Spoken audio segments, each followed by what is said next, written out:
నైమిషారణ్యానికి వచ్చిన సూత పౌరాణికుడు సౌనకాది మహర్షులు అడిగిన మీదట వారికి వరలక్ష్మి కథను వినిపించాడు. మునీశ్వర్లారా, స్త్రీలకు సర్వ సౌభాగ్యములను కలిగించే వరలక్ష్మి అనే మహావ్రతాన్ని గురించి పూర్వం పరమేశ్వరుడు పార్వతీదేవికి చెప్పాడు.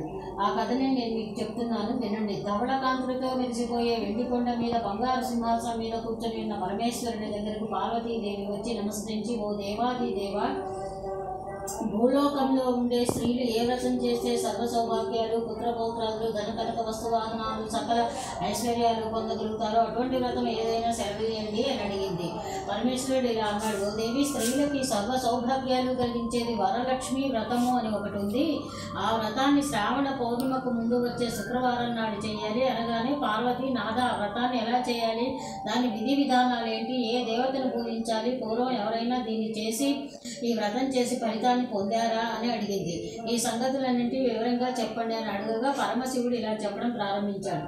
శైలరాజనందిని పూర్వము మగధ దేశంలో కుండిన అను నగరములో ఒక పట్టణం ఉంది. అది ధర్మాత్ములు పుణ్యాత్ములు అయిన ప్రజలతో నిండి ఐశ్వర్యాలతో దురతూగుతూ ఉంది. ఆ నగరంలో ఒక బ్రాహ్మణ కుటుంబం ఉంది. ఆ ఇంటికి కోడలుగా వచ్చిన చారుమతి అనే యువతి చాలా ఉత్తమురాలు.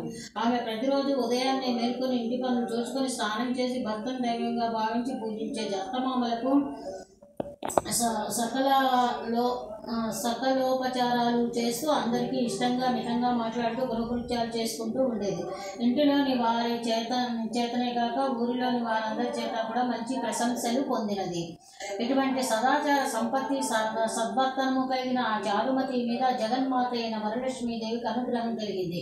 ఆమెకు ఒకనాటి రాత్రి కలలో ప్రత్యక్షమై, చారుమతీదేవి, నేను వరలక్ష్మీదేవిని, నీ సద్గుణాలను చూసి సంతోషించి నిన్ను అనుగ్రహించాలని వచ్చాను. శ్రావణ పౌర్ణిమకు ముందు వచ్చే శుక్రవారం నాడు నన్ను యథావిధిగా భక్తి శ్రద్ధలతో పూజించు, నీవు కోరిన వరాలు ఇస్తానని చెప్పింది. చారుమతి చాలా ఆనందించి కలలోనే వరలక్ష్మీదేవికి ప్రదక్షిణ నమస్కారాలు చేసి, నమస్తే సర్వ లోకానాం జనన్యే పుణ్యమూర్తియే శరణ్యే త్రిజగద్వంద్యే విష్ణు వక్షస్థలాలయే అని స్తుతించి, ఓ తల్లి, నీ కటాక్షం కలిగినట్లయితే ప్రజలు ధన్యులవుతారు, విద్వాంసురాలవుతారు, సంపన్నులవుతారు. నేను పూర్వజన్మలో చేసుకున్న పుణ్యం వల్ల ఇలా నీ దర్శనం లభించింది. నీ ఆజ్ఞ ప్రకారం నేను శ్రావణ శుక్రవారం నాడు పూజ చేస్తానని చెప్పగా లక్ష్మీదేవి చాలా సంతోషించి ఆమెను దీవించి అదృశ్యురాలైంది. చారుమతి వెంటనే మేల్కొని ఇంట్లో అన్ని వైపులా చూసింది. వరలక్ష్మీదేవి ఎక్కడా కనపడలేదు. ఓహో, నేను కలగన్నాను కాబోలు. కలలో కూడా నా మీద దేవి ఎంత దయ చూపింది అని ఆశ్చర్యపడుతూ భర్తను లేపి ఆయనకు అత్తమామలకు చెప్పగా వారు చాలా ఆనందించి, ఇలాంటి స్వప్నం రావడం చాలా శుభసూచకమని, సాధు స్వభావం కలవారికి కానీ ఇలాంటి అదృష్టం పట్టదని అభినందించి, శ్రావణ పూర్ణిమకు ముందు వచ్చే శుక్రవారం నాడు తప్పక వరలక్ష్మీదేవికి పూజ చేయాల్సిందే అని చెప్పారు. చారుమతికి వచ్చిన స్వప్నం గురించి ఊరిలోని వారందరికీ తెలిసింది. స్త్రీలంతా శ్రావణ శుక్రవారం నాడు చారుమతితో కలిసి వరలక్ష్మి పూజ చేయాలనే ఉత్సాహంతో పండుగ రోజు కోసం ఎదురు చూస్తున్నారు.